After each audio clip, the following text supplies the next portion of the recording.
네, 안녕하세요. 강병희의 스테이션비입니다. 마침내 제네시스 브랜드에서 최고 기한 모델인 G90가 오늘 발표되었습니다. 우리나라 자동차 중에서 가장 비싸고 가장 고급스럽게 만들어지는 럭셔리 모델, 기한 모델이죠. 자, 과연 이번 G90 어떤 변화들을 가지고 있는지 저와 함께 알아보겠습니다. 혹시 뭔가 좀 닮은 차가 느껴지시는 게 있나요? 저는 없는 것 같아요. 일단 앞부분은 딱 봐도 제네시스 브랜드의 디자인 DNA가 잘 살려져 있고요. 특히 이번에 더 얇아져 있는 이 새로운 헤드램프를 두 줄로 뺀 것. 실제로 헤드램프의 이 모듈 하나의 높이는 한 2cm가 채 되지 않을 정도로 얇은 스트라이프입니다. 이걸 두 줄로 배치하고 이 안에 무려 200개의 LED를 박아 넣었습니다. 개별적으로 섀도우를 조정할 수 있는 그런 지능형 헤드램프가 들어가 있다는 점이죠. 자, 그 아래쪽에는 다크 크롬 방식입니다. 근데 조명을 어떻게 받느냐에 따라서는 거의 약간 골드빛이 살짝 일어나는 것 같은 느낌이 들거든요. 네, 그러한 형태의 기존의 이런 마른 목골의 G 매트릭스 패턴들이 이중으로 들어가 있습니다. 앞부분에 한 겹, 뒷부분 안쪽으로 또 한 겹, 이렇게 두 겹이 촘촘히 걸쳐져 있어요. 기존에 하나의 레이어로만 되어 있을 때에는 이게 워낙 개방 공간들이 크다 보니까 돌멩이라든지 벌레라든지 뭐 이런 부분들이 더 쉽게 안쪽에 라디에이터에 박히기가 쉬웠는데요.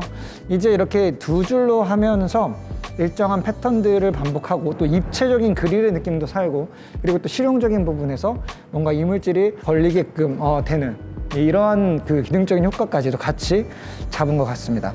개인적으로는 사실 지금 나왔던 제네시스의 그 어느 차종보다 가장 잘생긴 앞부분의 얼굴이 아닌가. 네. 만약에 패밀리룩을 고집한다고 한다면 이 느낌대로 아래에 있는 G80나 G70로 약간 좀 수혈해줘서 이런 슬림하면서도 굉장히 깔끔한 볼륨을 연출해 줄 수 있는 이런 걸 좀 잘 갖춰줬으면 좋겠다라는 생각이 듭니다. 그리고 이 부분에서 이 각도에서 이 C필러 쪽을 보게 됐을 때 저는 떠오르는 차가 하나 있어요. 지금 딱 요 라인 부분, 네, 요렇게 떨어지는 이 부분이 롤스로이스의 C필러 라인을 딱 이렇게 측면에서 바라봤을 때 떨어지는 그 라인과 굉장히 흡사합니다. 사실상 S클래스라든지 BMW 7 시리즈 지금 이 사이즈의 차량들은 이 C필러의 쿼터 글래스를 다 없애고 있는 추세거든요. 롤스로이스 모델들이 지금 이쪽에 쪽창이 남아있는데 그 쪽창을 남기면서 그 이상으로 이렇게 사다리꼴 형태로 넓게 아래쪽으로 빠져나오는 이러한 형태의 C필러 쉐입은 어디선가 본 듯한 느낌은 바로 롤스로이스였던 것 같습니다. 물론 그거를 의도했다라고 말하기에는 어려울 정도로 전체적인 그래픽은 전혀 다른 G90만의 모습들을 가지고 있습니다만 이 부분은 정말 멋진 디자인이에요. 이 새로운 도어 핸들에는 슬라이딩 타입으로 이제 이 앞뒤가 전부 다 같이 나오는 스타일로 되어 있는데 겨울철이나 얼어붙거나 눈이 왔을 때는 여전히 좀 부담스러울 수 있는 그런 구조기는 합니다만 이 차량의 성격을 감안했을 때 야외에서 눈을 맞으면서 서 있을 확률이 그렇게 크지 않을 거다라고 생각했을 때는 뭐 크게 문제가 되지는 않을 것 같습니다. 그리고 형태적인 부분보다도 기능적인 부분, 바로 이렇게 한번 누르게 되면 전동으로 문이 닫혀지는 이러한 이지 클로징 기능을 갖고 있습니다. 만약에 이게 닫히는 중에 발이 나와 있거나 이러면 어떻게 되느냐, 뭐 이러한 얘기들도 지금 걱정들을 많이 하시는데 한번 확인해 볼까요? 자, 이 상태에서 닫게 되면 아팠을 것 같죠? 사실 아프지는 않아요. 거의 문이 뭔가 무릎에 닿자마자 바로 토크를 죽이면서 멈춰졌기 때문에 그냥 뭐가 닿았네? 라고 느껴지는 정도, 그 정도의 충격만이 신체에 느껴집니다. 자동차 디자인을 평가할 때 무슨 차 닮은 것 같아 라는 이야기가 가장 쉽게 무책임하게 내뱉을 수 있는 말이라서 저도 잘 쓰지는 않지만 오늘은 약간 컨셉을 그렇게 좀 잡아볼게요. 뒤쪽 모습도 저는 이걸 딱 봤을 때 뭔가 떠오르는 차가 있습니다. 벤츠의 CLS. 나만 그래? 전체적인 이런 그 삼각형의 테일 램프랑 이 램프가 뒤쪽으로 이렇게 흘러내려오면서 표면의 각도를 갖고 있는 이런 부분들이 저는 딱 봤을 때 약간 벤츠 중에서도 약간 스포티한 쿠페형 세단의 그 뒷모습과 좀 유사한 형태다라고 느껴지긴 했어요. 물론 이것도 위아래에 이렇게 두 줄을 딱 넣으면서 사실 그래픽적으로는 굉장히 다른 느낌을 주고는 있습니다. 그리고 네, 요즘 현대차들이 특히 이 트렁크 리드의 끝단 부분의 디자인을 굉장히 신경을 많이 쓰고 있는데, 네, 이번에도 살짝 이렇게 역조 형태로 해가지고 뒤쪽으로 이렇게 트렁크 리드가 바깥쪽으로 빠져나오는 이러한 형태의 굉장히 좀 스포티한 라인으로 마무리를 했어요. 이 급의 차량에서는 사실 잘 쓰지 않는 형태의 디자인입니다. 뭔가 스포일러를 꼭 달아줄 것처럼 정말 그 정도로 마음을 먹고 만든 것 같은데, 지금은 스포일러가 없는데도 불구하고 여기에 파팅 라인이 하나 들어가 있고, 네, 지금 이쪽 소재와 이쪽 소재가 좀 다르게 들어가 있어요. 왜 굳이 이렇게까지 해야만 했는지는 잘 모르겠습니다. 하지만 네, 이 파팅 라인이 없었으면 조금 더 깔끔하지 않았을까라는 생각도 갖게 되네요. 자, 이번엔 G90의 인테리어 부분입니다. 인테리어 부분은 기존 구형 모델과 비교했을 때 정말 100% 완전히 새롭게 디자인이 시작되었다라고 해도 과언이 아닙니다. 모든 컨트롤 패널과 계기판의 배치와 이런 어떤 인터페이스들, 이런 모든 부분들은 전부 다 새롭게 개발이 되어 있거든요. 특히 이번에 그 소재면에서 굉장히 그 고급스럽게 마감들을 했고요. 지금 지속 가능한 어떤 그런 소재들을 발굴하기 위해서 이 신문지 있잖아요. 네, 이 폐 신문지를 재활용해서 이 우드 중간에 이렇게 레이어 무늬를 넣은 것. 네, 이게 나무 사이에 신문지를 넣고 그걸 압착해서 측면으로 깎아내려서 이러한 무늬목들을 실제로 만들어냈다고 합니다. 그래서 어떠한 경우에는요, 여러분들 진짜 그 원래 신문지, 재활용되는 그 신문지에 써져 있는 약간 그 활자들 있잖아요. 그런 글씨의 흔적들도 군데군데 무늬에서 보여주는 경우들이 있어요. 자, 개인적으로는 반가운 게 이렇게 평면으로 계기판을 두 개를 붙여놓는 이러한 타입들 요즘에 워낙 많이 쓰고 있습니다. 일반 대중적인 소형 컴팩트 세그먼트에서부터 럭셔리 브랜드의 대형 세단에 이르기까지 사실 너무 남발하고 있는 느낌들이 좀 많아요. 근데 전 개인적으로는 이런 트렌드를 시작했던 벤츠가 너무 무성의하게 아이패드를 두 장을 붙여놓은 것 같은 그런 어떤 계기판의 기준을 만들지 않았나라고 좀 생각을 하는데, 이번 G90 같은 경우에는 이렇게 디스플레이 베젤들을 그냥 그대로 노출하지 않고 이 사이로 다시 한번 이렇게 입체적인 형태의 어떤 필러가 들어가 있고, 또 여기도 가죽으로 정성스레 다 마감을 했고요. 꽤나 고급스러운 버튼을 또 위쪽에 배치하면서 뭔가 그냥 장난감처럼 패드 두 장을 붙여놓은 것 같은 그런 이미지를 많이 좀 탈피하기 위해서 노력을 한 부분들이 보입니다. 근데 재밌는 점은요, 이 운전대의 중앙이랑 계기판의 중앙이 살짝 안 맞아요. 운전대가 오른쪽으로 간 거야? 계기판이 왼쪽으로 간 거야, 이게? 자, 저 시트는 운전대가 오른쪽으로 간 것 같은데요? 물론 그게 막 지나치게 신경 쓰일 정도의 어떤 많은 옵셋은 아니기는 합니다만은, 이왕이면 플래그십인데 이런 부분들도 조금 더 꼼꼼하게 맞춰줬으면 어땠을까, 이러한 생각도 갖게 되네요. 자, 뭐니 해도 이 G90의 하이라이트는 바로 이 2열 시트일 겁니다. 아무래도 제네시스 브랜드에서 나오는 차 중에 쇼퍼 드리븐, 운전기사를 두고 뒷자리에 VIP 시트를 이용하는 고객들이 선택하는 비율도 굉장히 높은 차량이기도 하니까요. 그래서 뒷자리에는 굉장히 많은 버튼들이 이렇게 자리를 잡고 있는데, 기존 모델에서 보지 못했던 버튼 하나가 유독 눈에 띕니다. 바로 문을 닫을 수 있는 버튼이에요. 이 암레스트에도 이 버튼이 있는데, 이렇게 누르게 되면 이 커다란 도어가 이 클릭 한 번으로 부드럽게 닫히게 됩니다. 물론 문에도 열림과 닫힘을 같이 쓸 수 있는 버튼이 들어가 있습니다. 그리고 잘 들어보세요. 이 문이 열리고 닫힐 때 스피커에서 나는 소리가 있습니다. 딩딩딩, 그리고 둥둥둥, 약간 반키 정도가 내려온 음으로 이렇게 소리가 나서 도어가 작동 중임을 직관적으로 알려주는 일종의 조그만한 이 딩글 사운드가 나고 있어요. 이거 저는 굉장히 좋은 부분인 것 같습니다. 전동으로 닫히는 기능은 타사의 정말 럭셔리 브랜드에서도 이미 만나본 적이 있지만, 이렇게 소리가 나면서 뭔가 혹시라도 끼일 수 있는 부분들을 미리 준비할 수 있게끔 해주는 이런 기능들은 처음 보는 것 같거든요. 열림은 많이 열어주지는 않고 한 번 눌렀을 때 한 요 정도 10cm 정도 되는 폭, 아마 옆에 차가 바짝 붙어 있더라도 웬만하면은 그 차까지 문콕을 하지 않을 정도로만 처음에 오픈을 해주는 것 같고요. 그다음부터는 힘을 줘서 열게 되는데 어디에서든 멈추게 되면 무단계로 그 위치에 도어가 댐퍼가 스토퍼처럼 도어를 붙들고 있는 이런 위치입니다. 이렇게 흔들어도 잘 움직이지가 않게 되는 딱 고정 모드를 갖게 되는 거죠. 자, 그리고 많은 분들이 궁금해하시는 G90의 롱 휠 베이스 버전입니다. 정말 말 그대로 리무진 버전이라고 할 수 있을 것 같은데요.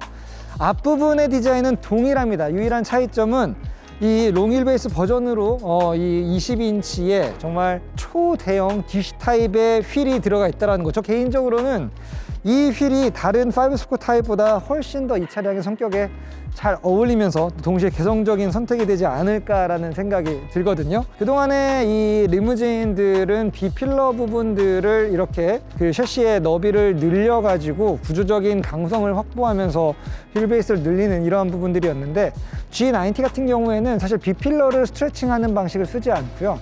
소재는 가운데 부분들이 알루미늄으로 들어가게 되고, 그리고 뒷도어 자체를 굉장히 길게 뽑아내는 스타일로 늘어나는 휠베이스를 모두 다 커버하게 됩니다. 그러니까 뒷 유리창의 좌우 폭도 길어지게 되고 전체적인 도어의 중량도 같이 증가하는 형태, 하지만 그만큼 더 2열 탑승객에게는 더 많은 오픈 공간, 위 창문의 공간들을 제공해 주게 되는 셈이 되는 거죠.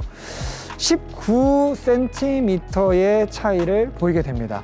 정말 거의 뭐 한 뼘 정도가 차가 더 길어졌는데, 그러다 보니까 이 롱 휠 베이스 버전은 앞쪽 유리의 이 길이하고 뒤쪽 유리의 전체 길이가 거의 1대2 비율까지 극단적으로 뒤쪽이 늘어나 있는 이러한 형상을 보여주게 돼요. 실내도 한번 공개를 해 드리도록 하겠습니다. 일단 문의 길이 한번 보세요. 이 뭐 제 다리 길이만큼이나 이렇게 긴데, 이게 열려 나오는 이 공간도 어마어마하지만 이거는 거의 침실에 들어가는 느낌이거든요. 뭔가 파자마로 갈아입고 들어가야 될 것 같은 느낌입니다. 자, 우와. 일단 기본형 휠베이스 모델을 아까 탔을 때, 그때는 제 이 뒤꿈치에서 한 요 정도 공간 앞에 1열에 등받이가 있었는데요. 지금은요, 어떻게 해도 제가 아무리 엉덩이를 이렇게 빼고 앉아도 앞쪽 시트를 건드릴 수가 없을 정도의 레그룸을 확보를 할 수가 있게 됩니다. 그래서 저는 176인데 아마 신장이 거의 190 정도 되는 그러한 VIP라고 해도 아마 발을 아주 편하게 뻗는 데는 더할 나위 없는 그러한 공간을 만들어주지 않을까 생각이 듭니다. 도어 부분에도 보이지 않았던 수납 공간들이 생겨났네요. 자, 이렇게 이 부분에 뭐지? 뭔가 이렇게 이렇게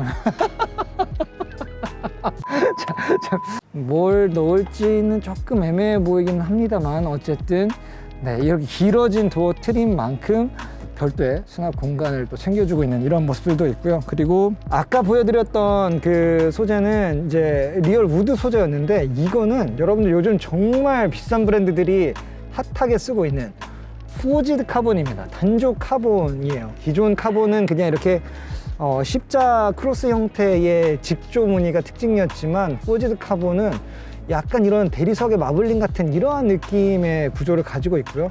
그리고 이 위에도 마찬가지로 상감기법, 우리나라 전통 기법인 상감기법을 그대로 도입을 해서 추가적으로 이렇게 무늬목을 한 겹 더 위에다가 입혀놓은 이러한 형태입니다. 이제 이 롱 휠베이스 버전은 4인승입니다.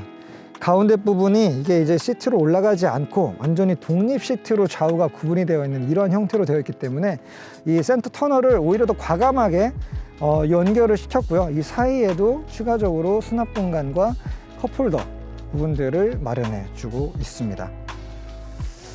야, 내리기 싫다. 어떡하지? 자, 그러면 잘 찍고 와. 당기사 출발하지? 네, 회장님. 안전하게 ESP 끄고 출발하겠습니다. 근데 전반적인 그 착자 위치는 예상보다는 아직은 좀 높게 앉는 게 그대로 바뀌지는 않았던 것 같아요. 이 시트의 쿠션 자체를 워낙 두껍게 쓰다 보니까 사실상 엉덩이가 걸쳐져 있는 위치가 일반 승용차들보다도 살짝 위에 걸쳐져 있습니다. 네, 물론 하체 감각이 굉장히 부드러운 자동차이기는 하더라도 어쨌든 사람이 앉아있는 위치 자체가 그 차량의 무게중심점에서 더 위쪽으로 많이 떨어지면 떨어질수록 차의 어떤 기울어짐이나 흔들림이나 뭐 이런 것들이 좀 더 증폭돼서 느껴질 수밖에 없는 구조거든요. 그리고 이렇게 휴식 모드로 넘어가게 되면 지금 저렇게 디스플레이 자체가 하늘을 보게끔 올라가게 되잖아요. 근데 이 경우에도 메뉴 안에 들어가서 원격으로 각도를 세워주면 되겠습니다. 근데 이거를 굳이 이렇게 따로 놓아야 되지 않고 그냥 의자가 접힐 때 자동으로 각도가 따라오면 더 좋았겠다라는 생각은 드는데, G90로 올라오면서 사실 되게 재밌는 기능이 하나 있어요. 지금 이 뒤쪽 좌석만을 위한 인포테인먼트 시스템의 메뉴를 보게 되면, 사실 골프는 이전 세대 G90에도 있었던 메뉴입니다. 전국에 있는 골프장에 대한 정보와 내비게이션까지 바로 연결할 수가 있고, 이번 G90에 새롭게 들어간 메뉴는요, 부동산입니다. 아, 이거 약간 좀 풍자적인 메뉴가 아닐까 싶기도 한데요. 이 부동산 열기가 워낙 뜨거우니까. 근데 이 우리나라의 아파트나 오피스텔의 가격 정보를 지나다니면서 이 근처 얼마짜리지? 이렇게 볼 수 있는 이런 기능이 또 들어가 있어요. 자, 지금 보면 매매, 전세, 월세 뭐 이런 식으로 설정을 다 따로따로 하고요. 그리고 뭐 오피스텔, 또 원하는 평형별, 아마 102제곱미터 이하 G90 분들은 안 보시겠죠. 거의 뭐 이면적으로 보지 않으실까 싶은데, 네, 이렇게 해서 검색을 하면 제가 줌아웃을 했을 때 이렇게 주변에 자, 주변 시세들이 단지별로 뜨게 됩니다. 자, 이 메뉴의 적용을 기발하다라고 해야 될지 우프다라고 해야 될지 잘 모르겠지만, 어쨌든 뭐 G90의 사용자들이 이런 기능들을 많이 쓴다라고 판단을 했던 것 같아요. 부동산 정보, 네, 이런 것들도 뒷자리에서 편하게 이동하면서 확인을 해볼 수가 있습니다.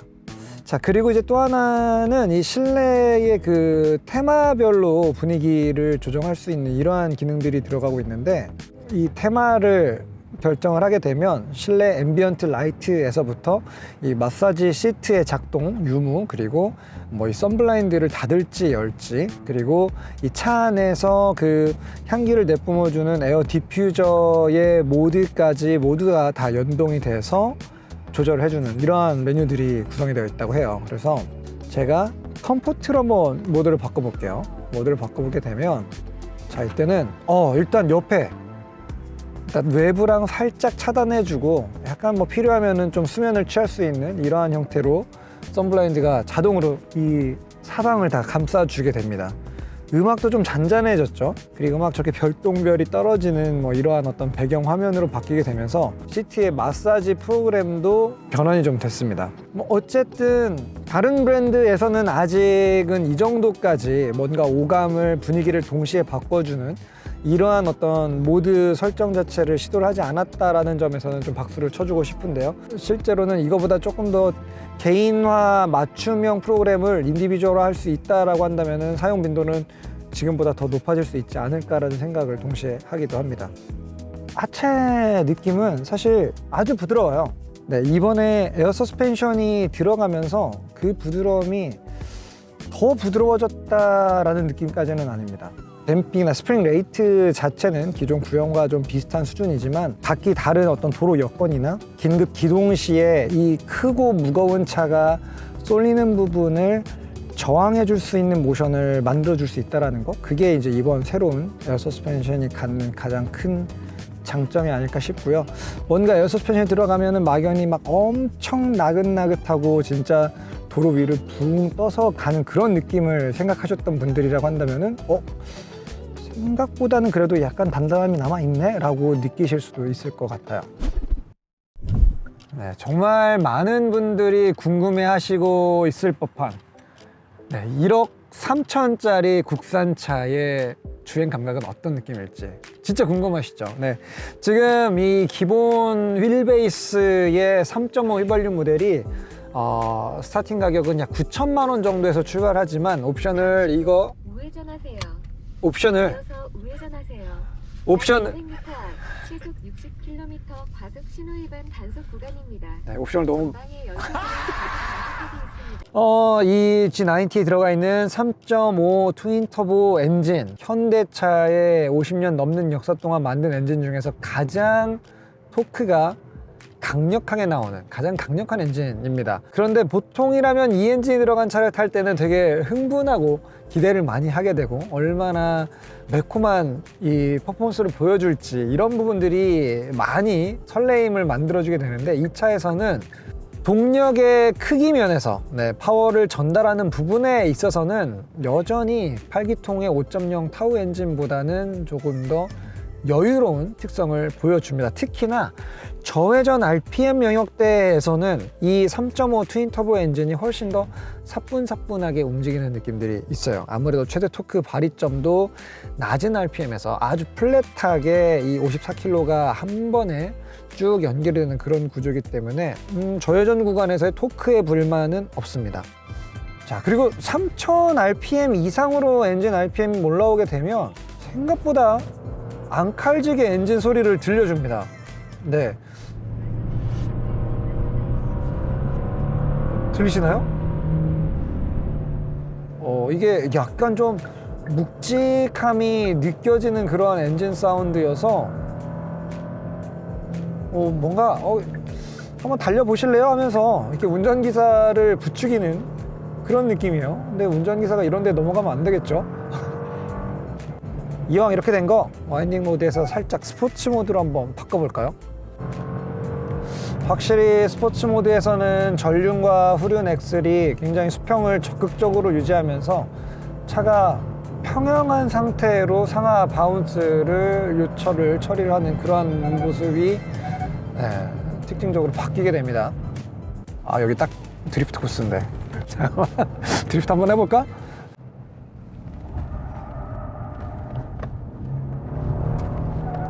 드리프트로 안 들어가네. 우와, 되게 니트럴한 감각으로 돕니다.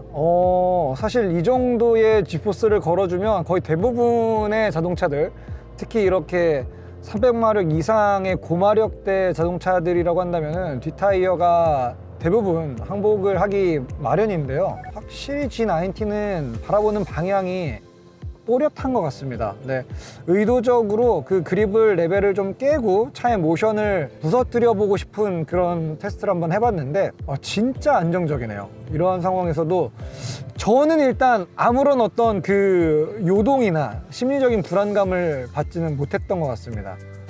와, 이 고속 영역에서도 저렇게 도로의 이음매 부분을 타고 넘을 때 저 앞에 있는 G80만 해도 보세요. 좀 위아래로 출렁출렁 하면서 균형을 잡는 모습을 볼 수가 있는데, 오히려 G90는 이 더 큰 덩치를, 이 긴 덩치를 가지고 있으면서도 똑같은, 아니 사실 저쪽보다 좀 제가 빨리 달리긴 했거든요. 더 빨리 달렸음에도 훨씬 더 안정화되는 자세가 빠르게 잡힌다는 거. 네.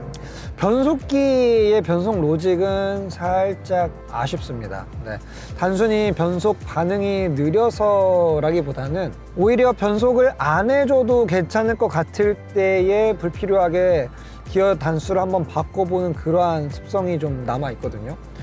이 차의 엔진이 가지고 있는 정말 그 어마어마한 저회전 토크를 감안했을 때에는 그냥 고단 기어에서 충분히 가지고 있는 토크로 쭉 버텨줘서 가속을 시켜줘도 될 것 같은데, 갈팡질팡하는 건 아니지만 불필요하게 기어를 좀 갈아타서 그게 나 좀 스포티한 가속 지향성을 가지고 있다는 거. 네, 이 부분은 조금 아쉬운 것 같아요.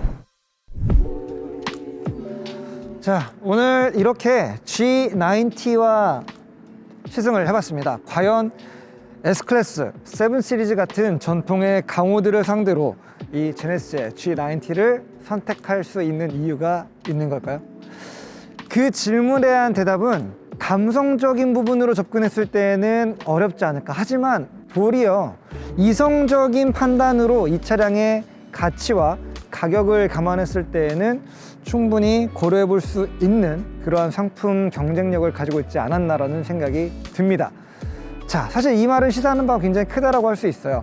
저는 한 브랜드의 플래그십이라고 한다면은 가격을 떠나서, 이성적인 사고를 떠나서 정말 감성적인 어떤 감동과 이끌림에 의해서 결정할 수 있는 그 무언가를 한번 보여줬으면 어땠을까라는 생각을 가지고 있었는데, 아마 몇 개월 후에 나오게 될 한 단계 더 고도화된 그런 반자율 주행 시스템을 달고 있는 레벨 3 차량들이 나오게 되면, 그때는 한번 기술적인 정점을 찍음으로써 감성적인 소구 포인트가 생길 수 있지 않을까라는 생각을 하면서 오늘 시승을 마무리해 보도록 하겠습니다. 다음에도 재미있는 영상으로 찾아오겠습니다. 시청해주신 여러분들 감사합니다.